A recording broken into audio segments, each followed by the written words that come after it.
आज की हमारी स्टोरी भेजी है अंशु जी ने। अंशु महाराष्ट्र के कोंकण डिवीजन से है। अंशु जो मुंबई के एक कॉरपोरेट कार्यालय में काम करता था, उसे अपनी नौकरी बिल्कुल पसंद नहीं थी, लेकिन अपने परिवार की खराब आर्थिक स्थिति के कारण वह मजबूर था कि वह यह नौकरी करता रहे।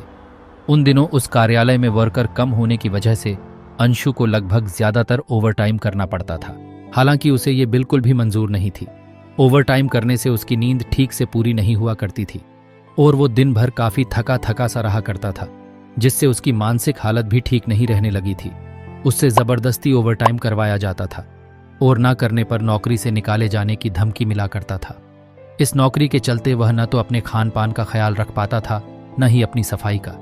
वह पूरी तरह से अपनी नौकरी से थक चुका था और उसकी जिंदगी तनाव और दर्द से भरी हुई थी। अंशु को प्राकृतिक स्थानों पर यात्रा करना बहुत पसंद था। वह यात्राओं से प्रेम करता था और उसे बस अपनी नौकरी से कुछ देर के लिए शांति चाहिए थी, लेकिन उसका बॉस उसे छुट्टी देने के लिए तैयार नहीं था। उसका बॉस बहुत गुस्सैल था और हर छोटी सी बात पर अंशु को डांटता और सजा देता था। एक दिन अंशु ने यह फैसला किया कि वह अपनी नौकरी को अलविदा कहेगा और एक छोटा सा ब्रेक लेगा और एक यात्रा पर निकलेगा कुछ दिन शांति से बिताने के लिए। उसने मेघालय घूमने जाने का योजना बनाया और वहां जाकर कुछ गुणवत्ता समय बिताने की सोची।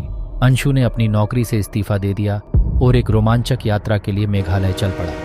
वहां पहुंचने के बाद उसने कुछ दिनों के लिए रहने के लिए एक होटल की तलाश की, लेकिन सभी होटल पूरी तरह से बुक थे। लंबी खोज के बाद उसे एक होटल मिला। वह होटल दिखने में थोड़ा सा पुराना लग रहा था, लेकिन उसकी इमारत की बनावट बहुत शानदार थी। अंशु बुकिंग काउंटर पर जाके इंक्वायरी करता है तो पता चलता है कि उस होटल की सारी बुकिंग खाली है। अंशु को यह थोड़ा अजीब जरूर लगता है, पर उसने उतना सोचा नहीं। उसने अपने लिए एक सिंगल बेड वाला रूम ले लिया।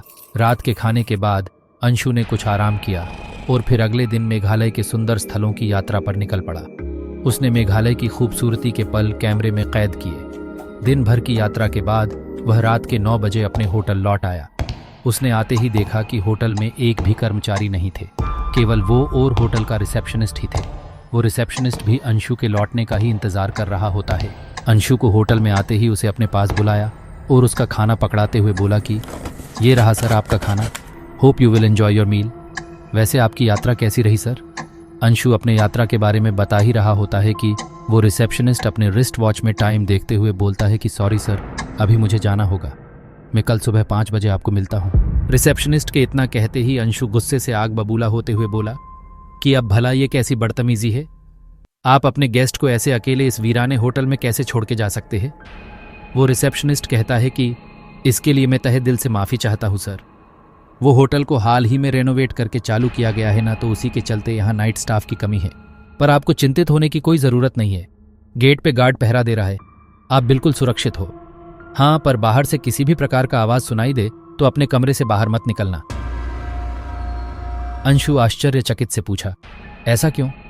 तब वो रिसेप्शनिस्ट बोलता है कि वो पड़ोस में एक कपल रहते हैं, तो वहीं थोड़ा चिल्लम चिल्ली होती रहती है। Good night dear Anshu ji, may your evening be peaceful, your dream sweet and your tomorrow filled with joy. Rest well and wake up refreshed. Have a lovely night. Bye sir. Anshu अपने कमरे में गया और खाना खाया और फिर कुछ देर अपने घर वालों से फ़ोन पे बात किया और सोने चला गया। अंशु आधी रात को अचानक से काफ़ी ठंडी लगने लगी। उसने सोचा कि यह अचानक से एसी का टेम्परेचर कैसे घट गई। उसने उठ के ऐसी रिमोट से टेम्परेचर बढ़ाने की कोशिश की तो देखा कि एसी की टेम्परेचर 34 पे थी, पर ठंड मानो ऐसी लग रही थी जैसे टेम्परेचर 5-6 पे चली गई हो। फिर अंशु ने एसी ही बंद कर दी और फिर से सोने चला गया। थोड़ी देर बाद अंशु को अजीब सी रोने चीखने चिल्लाने की शोर होने लगी। शोर से लग रहा था जैसे वो शोर और कहीं से नहीं बल्कि इन्हीं दीवारों से हो रही हो। वो शोर इतनी ज़्यादा बढ़ गई कि अंशु को अपने कानों पे हाथ रखने की ज़रूरत पड़ गई। फिर एकदम से वो शोर एक झटके में कहीं गायब हो गई। अंशु की सांसें पर धड़कन तेज हो चली थी कि ये सब उसके साथ आखिर चल क्या रही। अंशु लाइट चालू करता है और अपने बेड पे यूं ही बैठा हुआ था, क्योंकि उसे तो अब नींद आने से रही। फिर अंशु को एक पायल के चलने की आवाज़ सुनाई दी। वो पायल धीरे धीरे होटल लाउंज से चल के उसके कमरे तक आती है और डोर नॉक करके भाग जाती है। अंशु उठ के जाके डोर खोल के बाहर कौन थी देखने का सोच रहा था, पर उसका दिल उसे ये चीज़ करने से रोक रहा था। पर अंशु सोचा कि यहाँ इस कमरे में तो वो वैसे भी सेफ नहीं है, इससे अच्छा होगा कि वो बाहर जाके देखे कि वो कौन थी। अंशु उठ खड़ा होता है और डोर धीरे से खोल के बाहर देखता है, पर बाहर उसे कोई भी नहीं दिखता है। अंशु घबराते हुए लाउंज की ओर बढ़ता है, पर उसे वहां भी कोई भी नहीं दिखाई देता है। अचानक से लाउंज के एक कोने से किसी औरत के मुस्कुराने की आवाज होती है। अंशु जैसे ही उस आवाज की ओर देखता है, उसके मुंह से एक जोरदार चीख निकल जाती है और वो चिल्लाते हुए होटल के बाहर भागता है। गेट पे पहरा देता गार्ड अंशु को रोकता है और बोलता है कि क्या साहब, आपने वही भयानक सी अध जले चेहरे वाली औरत को देखी क्या? तो अंशु हैरियत से पूछता है कि हाँ, पर यह बात आपको कैसे पता? तब वो गार्ड बोलता है, उस औरत को यहाँ पे काम करने वाले सभी वर्कर्स ने देखी है, इसलिए यहाँ रात के समय कोई भी नहीं रहता है। बहुत सालों पहले इस होटल में एक शादीशुदा कपल ठहरने के लिए आए थे। उन दोनों में किसी आपसी झगड़े के चलते पति ने अपनी ही बीवी को जिंदा जला के मार दिया था। तब से उसकी आत्मा यहीं भटकने लगी थी। कोई गेस्ट ना आने की वजह से इस होटल को बंद भी कर दिया गया था और अभी इतने सालों बाद इसे वापस रेनोवेट करवा के चालू करा दी गई, पर अभी भी वो औरत अपने बदले की आग में यहीं इसी होटल में भटकती रहती है। अंशु रात भर उसी गार्ड के साथ गेट पर ही बैठ के सुबह होने का इंतजार करने लगा। जैसे सुबह हुई, वो रिसेप्शनिस्ट के आते ही अंशु ने गुस्से से उसका कॉलर पकड़ लिया और बोला कि तुमने ये होटल के भूतिया होने की उससे क्यों छुपाई? तब वो रिसेप्शनिस्ट बोलता है, माफ करना साहब, पापी पेट के चलते और अपनी नौकरी के खातिर मैंने कुछ कहा नहीं आपसे।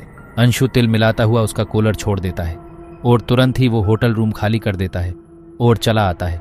अगर आपके पास भी अंशु की तरह कोई भयावह भूतिया अनुभूति है तो प्लीज़ हमारे साथ शेयर करें, और ये कहानी आपको पसंद आई हो तो इस वीडियो को लाइक और चैनल को सब्सक्राइब ज़रूर से करें।